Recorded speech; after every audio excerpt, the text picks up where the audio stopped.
J. Robert Oppenheimer was a man of intense, singular focus. Born into wealth and recognized as a child genius, he spent his youth mastering complex physics and chemistry, often telling his family that he needed science more than he needed friends. He moved through Harvard at an accelerated pace, finishing a 4-year degree in just 3.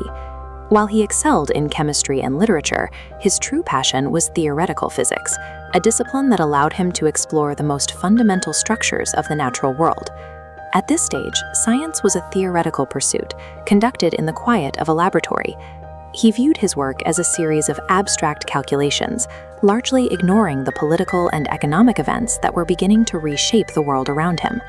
That isolation ended in the early 1930s, as Adolf Hitler rose to power in Germany and began the systematic persecution of Jewish citizens.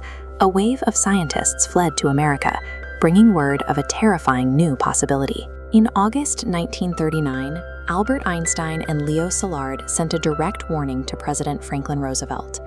They revealed that the recent discovery of nuclear fission could allow Germany to develop a bomb of massive power, and they urged the United States to act first. The American government responded by launching a massive military operation. They appointed General Leslie Groves to lead the Manhattan Project, a $2 billion effort to turn theoretical physics into a functional weapon.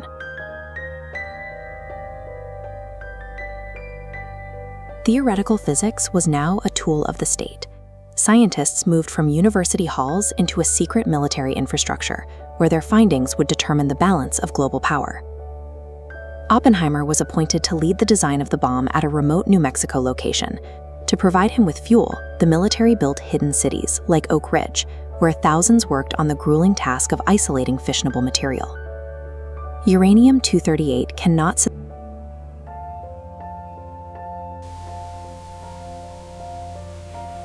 Uranium-235, which makes up less than 1% of the raw material. Because extracting it was incredibly difficult, they bombarded uranium-238 to synthesize an entirely new element called plutonium, which was more radioactive and fissionable.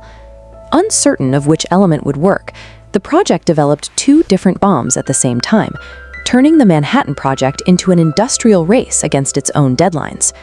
The first uranium-235 weapon was a long, thin device codenamed Little Boy. It used a gun-type mechanism. This cross-section shows how the bomb worked. One subcritical mass of uranium was fired into another, combining them instantly to reach the critical mass required for a nuclear explosion. The plutonium bomb, known as Fat Man, required a far more complex approach. Plutonium reacts so quickly that the gun method would fail, causing the material to melt before it could detonate. Scientists developed the implosion method. As seen in this schematic, a core of plutonium is surrounded by conventional explosives. When detonating inward, the force crushes the plutonium into a high-density state, forcing it to reach critical mass. While the uranium bomb was based on established principles, the plutonium implosion design was an entirely new concept that required a full-scale field test to prove it would actually function. In the New Mexican desert, the team prepared a test device nicknamed Gadget. It was a spherical mass of wiringed explosives suspended from a steel tower, representing years of theoretical work and industrial production. On July 16, 1945, Gadget was detonated. The explosion released 15 to 20 kilotons of energy, vastly exceeding expectations.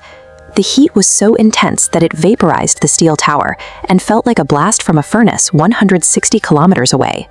As a massive mushroom cloud rose 12 kilometers into the early morning sky, Oppenheimer watched the realization of his work. He later famously quoted the Bhagavad Gita, "Now I am become death, the destroyer of worlds." The test confirmed the physics. For the first time, humanity had harnessed the same energy that powers the stars and converted it into a weapon of mass destruction. 3 weeks later, the United States dropped the uranium bomb on Hiroshima.